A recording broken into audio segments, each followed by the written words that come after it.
Make a habit of empathy, to recognize ourselves in each other. How would you create your own personal metaphor of what empathy is like? Well, I have done much of my teaching with a guy named John Townsend from a suburb of Portland, and he's a Creek Indian, and his way has been the one that we have used jointly, and that is walking in another person's moccasins, getting into the old Native American analogy, and that seems to really fit.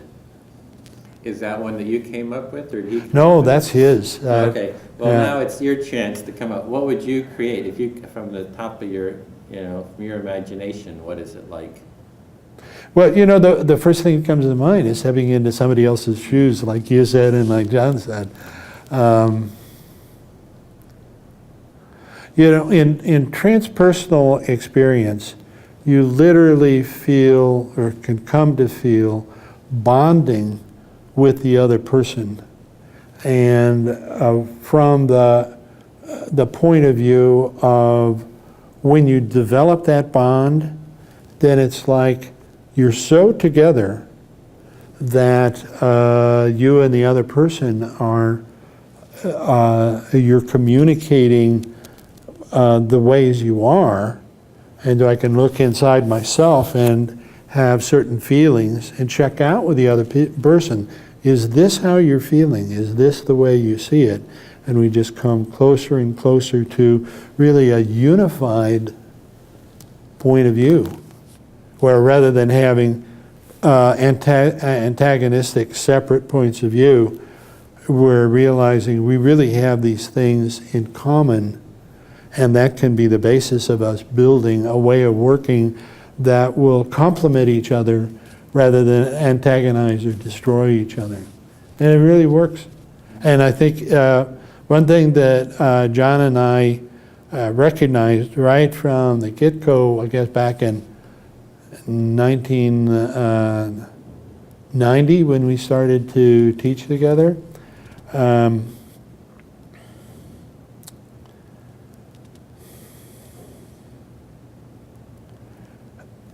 even very different cultures have a similar experience, and it's when they come into common ground.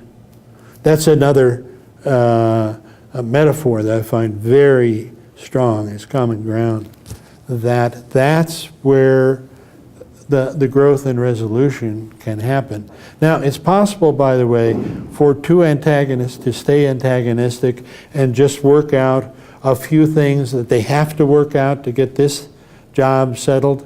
But I think the idea of working up through empathy and working up through compassion has a better record of lasting. And I'm looking for lasting settlements, lasting peace. What would be something that's the opposite of empathy? Okay, well, an opposite to me, in the absence of empathy, people are coming in antagonistically, and they've probably been hurt, each has been hurt enough that they have regressed. So an opposite to the opening up of empathy and compassion is the closing down of regression and going down to the level of a lower part of our brain that, I don't know, a lot of people don't recognize is even there, but it's like we still have brain remnants from earlier stages of pre-human evolution, and we have a whole area down lower in the brain called the reptilian brain. And all you have to do is think about, now how would a reptile react? How would an alligator react? Something is stirring in the bushes. On the one side, he may think, hey, that's lunch. On the other side, it may be something really big stirring in the bushes, and he's thinking, flight or fight. Do I want to take on this creature and fight it, or should I just get out of here? Those are the kinds of, see, the whole human perceptual apparatus tends to just close down when you go down to the reptilian brain, when you regress, and that's all you see. You don't see all the stuff out here and out there. So you act in a really primitive way.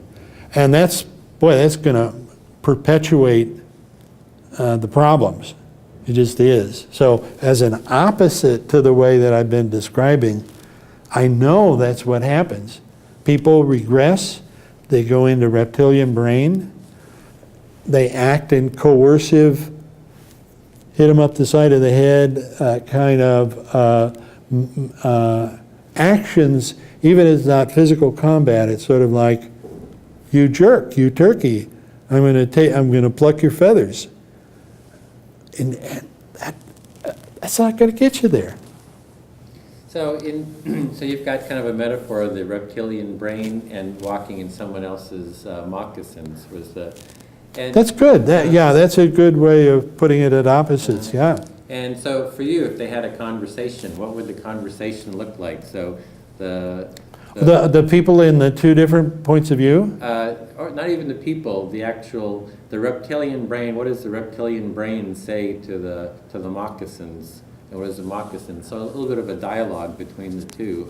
How would that dialogue go? Oh, well, the moccasins might say, hey, the way for us to solve this is us to understand each other and take appreciation for each other, at which point the reptile is going to snap. He's going to say, up yours, Jack. I don't trust you at all. I'm going to take yours and mine. And the other guy is going to say, well, they're just going to set up more hostility.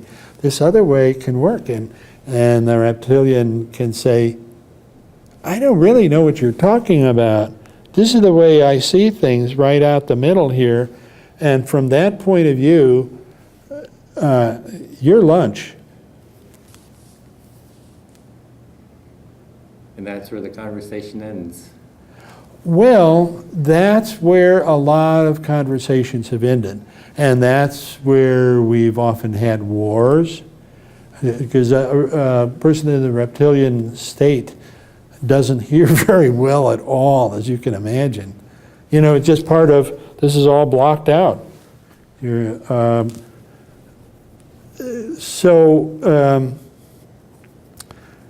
I took that as being a starting point.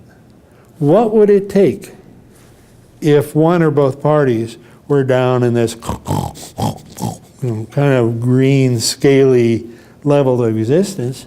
All right, it's sort of like, what do we do now? And I've actually come up with a method, step by step, of working people back from that state of consciousness. And also in the last 2 or 3 years, I've become more and more interested in the brain chemistry and the body chemistry that changes. For instance, when you start to regress, there's certain chemicals that are just produced by the body, and they further the regression really substantially.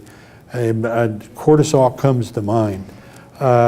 And get the parties to stop briefly, quiet. We're going to take a little break before we go on next. It literally, that semi-meditative kind of state, literally can pull cortisol out of the bloodstream, right? And so there's a comparable kind of thing at each step of working back up. Now, this is not to say that you can always get people to do that. You can't. But for those who are willing to explore, good things can happen.